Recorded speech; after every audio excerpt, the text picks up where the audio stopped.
coletiva Performances da Memória. É um título homônimo ao livro que nós lançamos, da Mônica Toledo, onde ela organizou vários ensaios e portfólios a respeito da memória e das performances.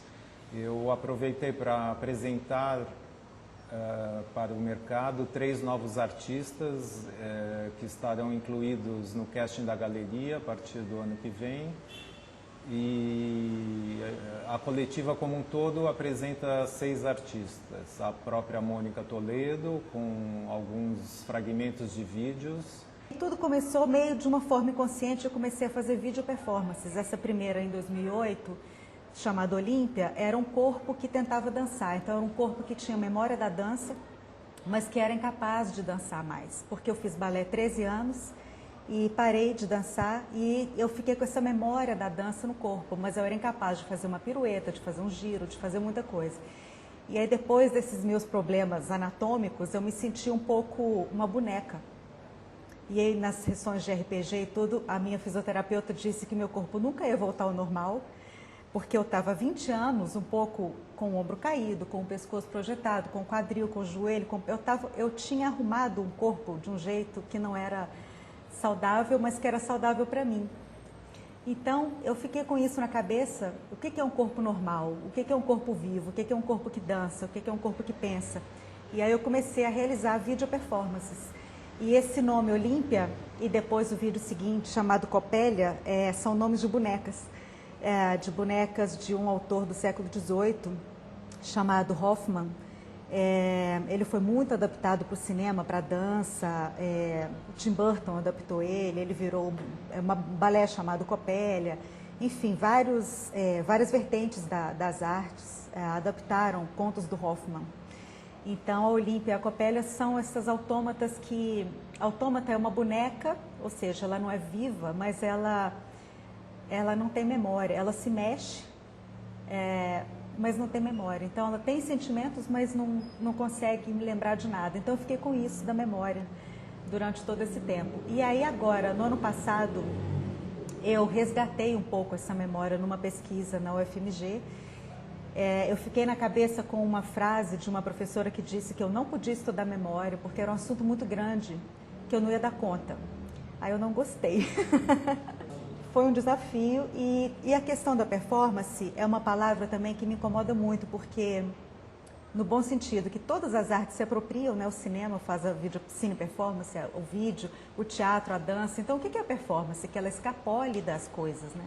Dos conceitos. Então, eu fiquei com vontade de falar das performances da memória, quer dizer, como é que a memória performa? E aí a experiência do livro foi incrível, porque eu convidei amigos, artistas e pesquisadores. Eu não queria só pessoas teóricas, eu queria pessoas que tivessem uma investigação pessoal. E eu lancei 4 assuntos, que eram o corpo, que é onde eu estava, a tecnologia, que é uma coisa que me incomoda, essa ideia de pensar que a máquina guarda tudo para sempre, fica tudo arquivado, intocável, o arquivo que você salva é imexível, porque não é assim, né? Os programas se desconfiguram, a máquina quebra, a máquina molha e tudo some e ela salva num lugar que você nunca mais encontra, então a máquina performa também. E aí eu queria provocar os meus amigos das artes móveis a falar um pouco disso, dessa mágica tecnológica que não é tão mágica assim. E os outros 2 assuntos do livro, que são o lugar e a fantasia. O lugar é uma coisa que eu acho muito presente na memória de todo mundo e, de novo, da mesma forma que eu estou trabalhando com ela há 5 anos, antes de ter consciência disso, eu já estava na memória. As pessoas, hoje em dia, a gente tem um mapa no celular, né?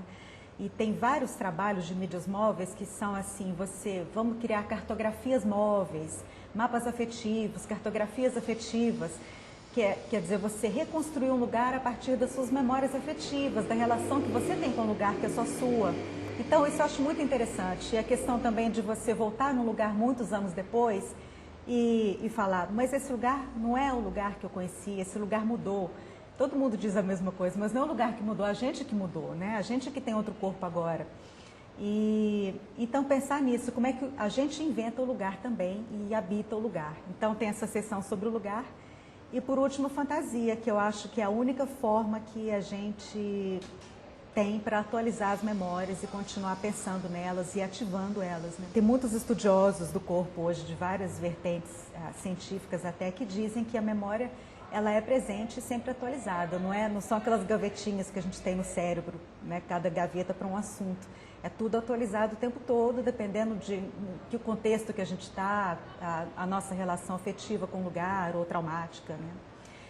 Então, o mais interessante do livro, que eu acho, pensando hoje, é que essas 4 vertentes que eu criei, os autores não seguiram, não obedeceram e ignoraram completamente. E eu fiquei pensando que a memória é uma coisa que escapole mesmo, né? Que ela não é essa coisa rígida, estável ou fiadora mesmo. Então, eu dei liberdade total de temas e eu gostei de ver que você se apropriou do tema e os artistas, cada um também pegou o que eles entendiam por performance da memória, né? A fala dela foi quer dizer, cada pessoa lida de um jeito, mas a memória é um assunto que escapole sempre, ele vai escorregando, ele vai escorrendo das coisas, das nossas vivências, e como se não desse para pegar. Então, eu acho que chamar a memória de performance, eu acho bem apropriado. O trabalho do vídeo, o trabalho audiovisual, ele começa quando o registro acaba. Então, a gente captura as imagens, e só depois que elas foram captadas é que a gente começa a trabalhar. Então, é um material bruto que a gente chama, ele só vai fazer sentido numa combinação de coisas, que é o uso da luz, da cor, da velocidade, o tempo do corte, a duração de cada cena. E então, com o mesmo material, a gente faz infinitos trabalhos. E eu tenho descoberto no meu trabalho que as imagens que eu capturo, elas não fazem sentido imediato, elas só fazem sentido depois. Quando eu sou a minha própria personagem, eu demoro muito tempo para conseguir olhar para mim na imagem e me tratar como um objeto, como uma personagem, ter esse distanciamento. E fazer esse trabalho que eu chamei de performance da memória, uma performance só, eu peguei imagens que eu fiz há mais de 10 anos atrás, que só agora elas fizeram sentido para mim. E isso é estranho. E outra coisa que eu queria comentar é que quando eu estou nas cenas de olhos vendados, e eu vi primeira vez aqui na parede grande, ampliada, eu não gostei. Mas é normal a gente não gostar, a primeira impressão de estranhamento. E depois eu estava comentando com o Sérgio também, que eu não gostei porque dessa vez eu não joguei fora as coisas que me incomodam, como eu fiz nas minhas video performances anteriores. Então, essa coisa do corte é muito censurável, né? Você se censura. Então, você fala, não, tá feio, tá estranho, tá feio esteticamente ou por algum outro motivo. E aqui eu quis deixar, então, esse momento do respiro e da dúvida e da insegurança e do não saber, né? Eu passei por uma perda grande, há um ano atrás, eu perdi o meu pai. E essa cena que eu tô de olhos vendados no vídeo, são imagens que eu fiz no começo do ano, poucos meses depois de eu ter perdido ele, tinha 2 meses só. E é um material bruto para um vídeo que eu ainda estou fazendo, né? Então, eu naquelas cenas sou material bruto de outro trabalho, que está inacabado. Então, sou eu lidando com as memórias do meu pai. Então, eu estou dançando com uma parede em branco, vazia, e estou manipulando fotos da infância dele. A ideia é essa. Isso de deixar explícito o mal-estar é uma coisa que, depois que eu vi, não gostei, eu pensei, mas é assim mesmo que tinha que ser. Porque quando a gente vai editar um corpo dançando ou tentando dançar, eu gosto de criar uma montagem que seja assim, eu começo depois que o movimento começou e termino antes dele ter acabado. E assim eu crio como se fosse uma coreografia na montagem mesmo. Então, às vezes, o corpo nem está dançando, mas na montagem ele vai dançar. Então, é sempre uma coisa que começa depois de ter começado e acaba antes de ter acabado, na cena real. E aqui eu não fiz isso, então ficou um pouco... Eu lembrei do Antonioni agora, que ele faz isso, ele filma as personagens dele e depois que a cena acaba ele continua filmando, até criar um mal-estar. Ou seja, eu deixei explícito um sentimento meu, muito pessoal, né? E é difícil isso, de exibir e não cortar, né? Que fica uma coisa censurável, que às vezes, por uma justificativa estética, você fala, não, assim tá mais bonito, mas na verdade tem uma outra coisa ali atrás, né? Que a dificuldade mesmo de tratar as memórias, de se expor. É.